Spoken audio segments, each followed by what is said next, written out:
Present మనం Krishnalanka police station దగ్గరలోకి చేరుకున్నాము. So vehicles అయితే ఇటు తిప్పుతున్నారు. మొదట మనం సిటీలోకి ఎంటర్ అయిన తర్వాత భవానీపురం పోలీస్ స్టేషన్స్ లో వెహికల్ ని మార్చారు. సో ఇక్కడ నుంచి కృష్ణలంక పోలీస్ స్టేషన్ లోకి అయితే తీసుకెళ్తున్నటువంటి పరిస్థితి మనం చూస్తూ ఉన్నాము. మొత్తానికైతే కృష్ణలంక పోలీస్ స్టేషన్ కి అయితే వల్లభనేని వంశీతో పాటు ఉన్నటువంటి 2 వెహికల్స్ ని కూడా లోపలికి తీసుకెళ్లారు. మీడియా వెహికల్స్ అన్నిటిని కూడా బయట ఆపేసినటువంటి పరిస్థితి కనిపిస్తుంది. సో అయితే ఎఫ్ఐఆర్ ఫైల్ చేసినటువంటి స్టేషన్ కాకుండా మరి ఇక్కడికి తీసుకురావడంతో ఇక్కడ ఫార్మాలిటీస్ పూర్తి చేసిన తర్వాత జీజీహెచ్ కి తీసుకువెళ్తారా ఏంటి అనేది మనం చూడాలి. మనం విజువల్స్ లో చూస్తే గనక క్లియర్ గా కనిపిస్తోంది. వల్లభనేని వంశీని అక్కడ దింపి లోపలికి తీసుకెళ్తూ ఉన్నారు. దాదాపు మనం విజువల్స్ లో చూడొచ్చు. మొత్తం 2 వెహికల్స్ లో ఉన్నటువంటి పోలీస్ అధికారులు మొత్తం కూడా అక్కడ దింపి వల్లభనేని వంశీని అయితే లోపలికి తీసుకెళ్తూ ఉన్నారు. 5 గంటల జర్నీ తర్వాత మొత్తం సిటీ మొత్తం 2 రౌండ్లు 3 రౌండ్లు తిప్పిన తర్వాత అయితే వల్లభనేని వంశీని ఎట్టకేలకు ఈ పోలీస్ స్టేషన్ కి తీసుకొచ్చారు. అయితే మనం అనుకున్న దాని ప్రకారం ఎఫ్ఐఆర్ నమోదు చేసినటువంటి పడమట పోలీస్ స్టేషన్ కి వల్లభనేని వంశీని తీసుకెళ్తారేమో అని అనుకున్నాము. కానీ పడమట పోలీస్ స్టేషన్ కి అయితే తీసుకెళ్లలేదు. అనూహ్యంగా కృష్ణలంక పోలీస్ స్టేషన్ కి అయితే వల్లభనేని వంశీని తీసుకురావడం జరిగింది. మనం విజువల్స్ లో చూడొచ్చు. వల్లభనేని వంశీ అక్కడ పోలీసులతో మాట్లాడుతూ ఉన్నారు. మరోపక్క మనం ఇప్పటికే దారిలో 2 సార్లు కాస్త వాగ్వాదానికి దిగినటువంటి పరిస్థితి. వల్లభనేని వంశీ కూడా మన విజువల్స్ లో చూస్తే గనక పోలీసుల్ని అడుగుతున్నారు. అక్కడ ఇన్వెస్టిగేటివ్ ఆఫీసర్స్ ఎవరైతే ఉన్నారో వాళ్ళతో మాట్లాడుతూ ఉన్నారు.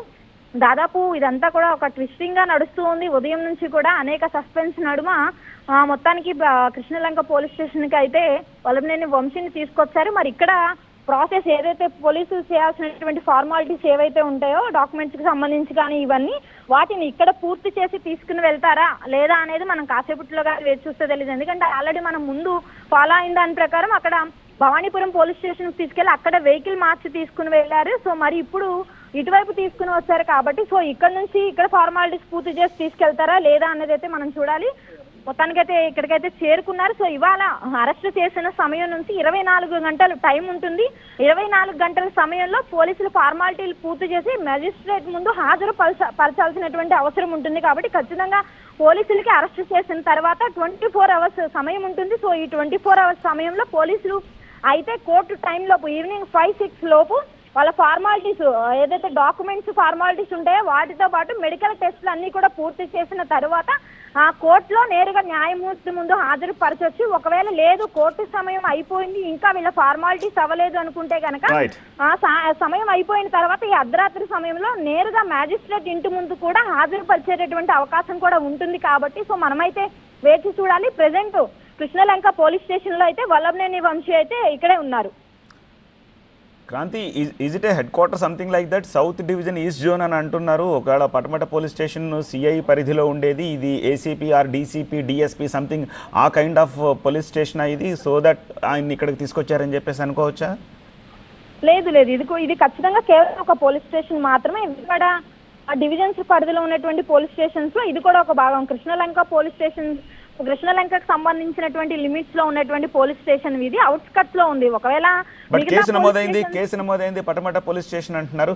అక్కడికి ఇక్కడికి ఎంత దూరం ఉంది?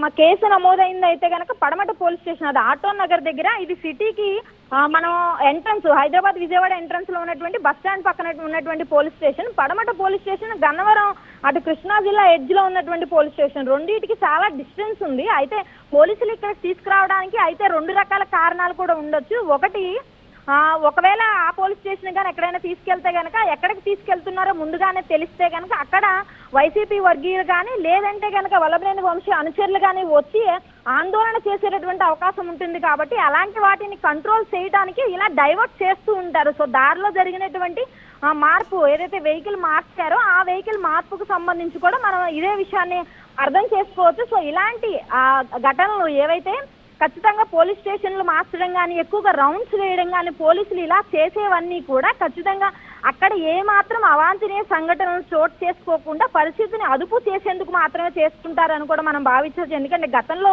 మనం చాలా కేసులు చూసుంటాము. సో ఆ కేసుల్లో మనం చూసుకుంటే కనుక పోలీసులు ప్రతిసారి రిపీటెడ్ గా చేసేది వెహికల్లో ఎక్కించుకుని దాదాపు ఒక 4-5 రౌండ్లు తిప్పుతూనే ఉంటారు. సో అందులో భాగంగానే మనం ఇక్కడికి రావడానికి కూడా సింపుల్ గా షార్ట్ కట్ లో రావాలి అనుకుంటే వెనకాల మనం ఫస్ట్ ఏదైతే ఇంద్రకీలాద్రి దగ్గర రోడ్ క్రాస్ చేసామో అక్కడ నుంచి ఇక్కడికి రావడానికి జస్ట్ 3-4 మినిట్స్ పడుతుంది అంతే. కానీ పోలీసులు అలా కాకుండా మొత్తం చుట్టూరు తిప్పి సిటీలో నుంచి బందర్ రోడ్ మీదుగా తీసుకుని వచ్చి చుట్టూరు తీసుకుని వచ్చి ఇక్కడికి తీసుకుని వచ్చారు. సో అంటే పోలీసులు కూడా కాస్త అక్కడ పరిస్థితిని కంట్రోల్ చేయడానికి కానీ ఇతర పై ఆఫీసర్స్ ఇచ్చేటటువంటి ఇన్స్ట్రక్షన్స్ కూడా ఫాలో అవుతుంటారు. కాబట్టి ఇలా అనేక కారణాలతో పోలీస్ స్టేషన్స్ మార్చడం కానీ లేదంటే ఎక్కువగా మొత్తం రౌండ్స్ వేయడం కానీ చేస్తూ ఉంటారు. సో ఏం చేసినా కూడా ఈ మార్నింగ్ ఎప్పుడైతే నోటీస్ ఇచ్చిన తర్వాత అరెస్ట్ చేస్తారో అరెస్ట్ చేసిన దగ్గర నుంచి కోర్టులో ప్రొడ్యూస్ చేసే వరకు కూడా జరిగినటువంటి ప్రతి అంశాన్ని కూడా మినిట్ టు మినిట్ పోలీసులు కోర్టులో చెప్పాల్సి ఉంటుంది.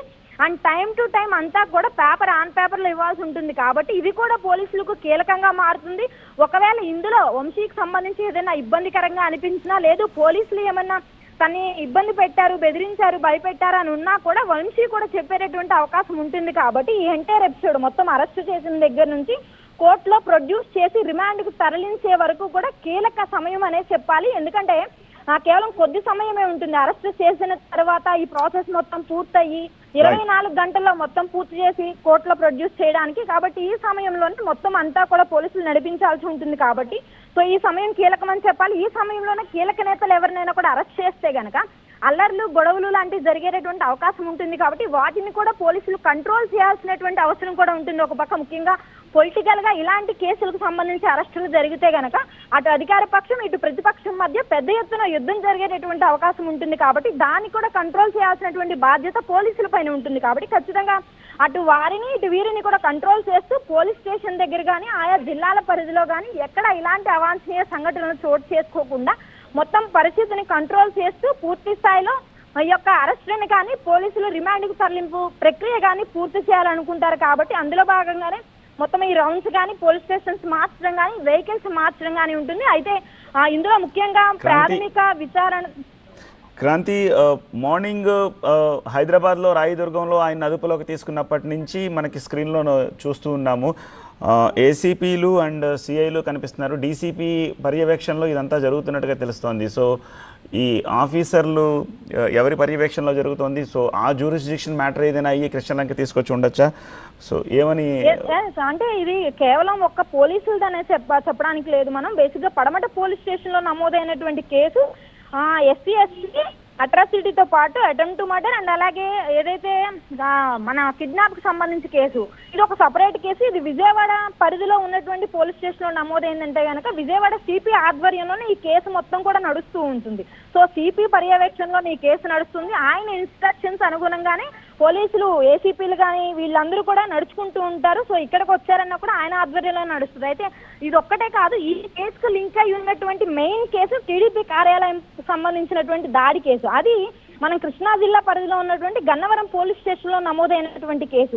సో ఈ కేసును లోకల్ పోలీసులతో పాటు సిఐడి కూడా విచారిస్తున్నటువంటి పరిస్థితి కనిపిస్తోంది. సో ఈ కేసులో లా అండ్ ఆర్డర్ పోలీసులు మరోపక్క సిఐడి పోలీసు అధికారులు కూడా విచారిస్తున్నారు. కాబట్టి ఇద్దరికి సంబంధించి ఈ కేసు కీగా మారుతుంది. ఒక పక్క టీడీపీ కార్యాలయం పైన దాడి కేసు, మరో పక్కన మనం చూసుకుంటే కనుక పడమట పోలీస్ స్టేషన్ లో నమోదైనటువంటి కేసు కూడా ఉంది. కాబట్టి ఇవి రెండు వేరు వేరు కేసులు అయినప్పటికీ కూడా ఒకే లైన్ లో ఉన్నటువంటి ఒకే కేసు. మొత్తానికి ఒక రెండో భాగంగా వచ్చినటువంటి కేసు పడమట పోలీస్ స్టేషన్ అని చెప్పాలి. కానీ దీనికి కీ లింక్ మనం చూసుకుంటే కనుక టీడీపీ కార్యాలయం గన్నవరంలో జరిగినటువంటి దాడికి సంబంధించి ఆ దాడి కేసుకు సంబంధించి మొదలైనటువంటి విచారణ ఇది. ఆ విచారణలోనే ట్విస్ట్ ఇది పడమట పోలీస్ స్టేషన్ లో నమోదైనటువంటి కేసుగా చెప్పాలి. ఎందుకంటే క్రాంతి మార్నింగ్ నుంచి మనం అదే చెప్పుకుంటూ వస్తున్నాము. కానీ వల్లభనేని వంశీపై నిజానికి అనేక కేసులు ఉన్నాయి. బాపులపాడు మండలం ఆరుగొలంలో దుకాణాలని కూల్చేసిన కేసులో ఆయన ఏటూగా ఉన్నారు. అలాగే ఉంగుటూరు తేలపురంలో ఇంతకుముందే యార్లగడ్డ వెంకటరావు మీడియాతో మాట్లాడుతూ చెప్పారు తనపై హత్యాయత్నం చేశారు అని చెప్పేసి. ఆ కేసు ఒకటి పెండింగ్లో ఉంది. అలాగే గన్నవరంలో మాజీ పిఏసిఎస్ అధ్యక్షుడు రంగబాబుపై దాడి చేసిన కేసు ఒకటి ఉంది. హనుమాన్ జంక్షన్లో నకిలీ ఇళ్ల పట్టాల కేసు ఉన్నాయి. సో వీటన్నిటిని ఏమైనా మెర్జ్ చేస్తున్నారా, లేకపోతే ఈ పర్టికులర్ కేసుకు సంబంధించి ఏమైనా ఇప్పుడు తెర మీదకి వచ్చి కృష్ణలంక పిఎస్కి తీసుకొచ్చారని చెప్పేసి అనుకోవచ్చా? లేదు, ఇప్పుడు అరెస్ట్ చేసినటువంటి కేసు అయితే కేవలం ఈ పడమట పోలీస్ స్టేషన్ లో నమోదైనటువంటి కేసుకు సంబంధించిన మనం నోటీసులు కూడా చూసాము. క్లియర్ గా నోటీసులో మెన్షన్ చేయడం జరిగింది. ఏదైతే విజయవాడ పోలీస్ స్టేషన్ లో నమోదైనటువంటి కేసు ఉందో సెక్షన్స్ కు సంబంధించి కూడా క్లియర్ గా మెన్షన్ చేస్తూ ఆ కేసు పైన అరెస్ట్ చేస్తున్నాం అని చెప్పి కూడా నోటీసులు ఇచ్చారు. కాబట్టి సో అరెస్ట్ ఏ విషయంలో అయితే చేస్తారో ఆ విషయానికి సంబంధించి నోటీసులు ఇస్తారు. ఒకవేళ ఈ కేసుకు సంబంధించి అరెస్ట్ కాకుండా వేరే దానికి సంబంధించి అయితే కనుక వాళ్ళు వారెంట్ మీద తీసుకుని విచారించడానికి వేసుకోవడానికి కోర్టులో అవకాశం ఉంటుంది తప్ప ఈ మరోసారి అరెస్ట్ లేదు అంటే కనుక అరెస్ట్ చేసిన తర్వాత ఆ కేసుని కూడా కలిపి మళ్ళీ అరెస్ట్ చేసేటువంటి అవకాశం కానీ పీటీ వారెంట్ పైన తీసుకెళ్లేటువంటి అవకాశం కూడా ఉంటుంది. కానీ ఈ కేసుకి మిగతా కేసులకి అయితే సంబంధం లేదు. కానీ బట్ మీరు చెప్పినట్లుగా మనం చూసుకుంటే కనుక యార్లగడ్డ చెప్పినట్టు గతంలో ఎన్నికల సమయంలో అక్కడ యార్లగడ్డ వర్సెస్ వంశీ వర్గీయుల మధ్య పెద్ద గొడవ జరిగింది, దాడులు జరిగినాయి. కాబట్టి ఆ సమయంలో నమోదైనటువంటి కేసులు కూడా ఉన్నాయి. అయితే ఏదైతే టీడీపీ ఆరోపిస్తున్నటువంటి మిగతా కేసులు ఉన్నాయో గతంలో ఏదైతే ఇప్పుడు కానీ గతంలో కానీ ఎలక్షన్ సమయంలో నమోదైనటువంటి కేసులు అయితే ఉన్నాయి వాటికి సంబంధించి కూడా ఆ పోలీసులు విచారణ జరుపుతున్నప్పటికీ కూడా ఇప్పటి వరకు అయితే ఎలాంటి అరెస్టుకు సంబంధించి కూడా మూమెంట్స్ లేవు. బట్ ఇప్పుడు జరిగినటువంటి అరెస్ట్ ఏదైతే ఉందో అది కేవలం పడమట పోలీస్ స్టేషన్ కు సంబంధించింది అనేది మనకు క్లియర్ గా అర్థమవుతుంది. సో అందుకనే ఇప్పుడు వరకు కూడా విజయవాడ పరిధిలోనే ఇదంతా కూడా నడుస్తుంది. బట్ ఈ కేసులో ఇన్వెస్టిగేషన్ లో భాగంగా అటు కృష్ణా జిల్లాకు సంబంధించి గన్నవరం పోలీసులు కానీ లేదు సిఐడి కూడా ఈ కేసుని ముఖ్యంగా కార్యాలయాలపైన దాడి కేసుకు సంబంధించి సిఐడి కూడా ఛాలెంజింగ్ గా విచారణ చేస్తుంది. కాబట్టి సిఐడి అధికారులు కూడా విచారణ కోరేటటువంటి అవకాశం ఉంటుంది. బట్ ఈ అరెస్ట్ ప్రాసెస్ మొత్తం కేవలం లా అండ్ ఆర్డర్ ముఖ్యంగా విజయవాడ పరిధిలో ఉన్నటువంటి పడమట పోలీస్ స్టేషన్ మాత్రమే నడిపిస్తున్నారు కాబట్టి వాళ్ళ పరిధిలోనే ఉంటుంది. సో ఒకవేళ అరెస్ట్ చేసిన తర్వాత ఆ కోర్టుల ద్వారా వాళ్ళు రిమాండ్ కి వెళ్తే కనుక రిమాండ్ వేసిన తర్వాత ఈ కేసులు ఏదైతే మిగతా కేసులు ఉన్నాయో ఆ కేసులకు సంబంధించి యాక్ట్ చేయడం కానీ ఆ కేసు నమోదు చేసినటువంటి పోలీస్ స్టేషన్స్ నుంచి వాళ్ళు అఫిడవిట్స్ వేయడం కానీ లేదంటే ఆ కేసులకు సంబంధించి వాళ్ళు పిలిచి వాళ్ళు ఏదైతే పీటీ వారెంట్లు వేయడం కానీ జరుగుతుంది. కానీ ఇప్పటి వరకు అయితే మొత్తం పడమట పోలీస్ స్టేషన్ లో నడుపుతున్నటువంటి పరిస్థితి కనిపిస్తుంది. మిగతా కేసులకు సంబంధించి ఇప్పటి వరకు అయితే ఏమీ తెరవైకి రాలేదు. ముఖ్యంగా కూటమి ప్రభుత్వం అధికారంలోకి వచ్చిన తర్వాత గతంలో ఏదైతే టీడీపీ కార్యాలయంతో పాటు అప్పట్లో సీఎం చంద్రబాబు నాయుడు ఇంటి పైన జరిగినటువంటి దాడికి సంబంధించి కూడా కీలకంగా ఆ కేసులకు సంబంధించి వరుస అరెస్టులు చేస్తూ వస్తుంది. దాదాపు 20-30 మందిని ఈ కేసులోని అరెస్ట్ చేసింది.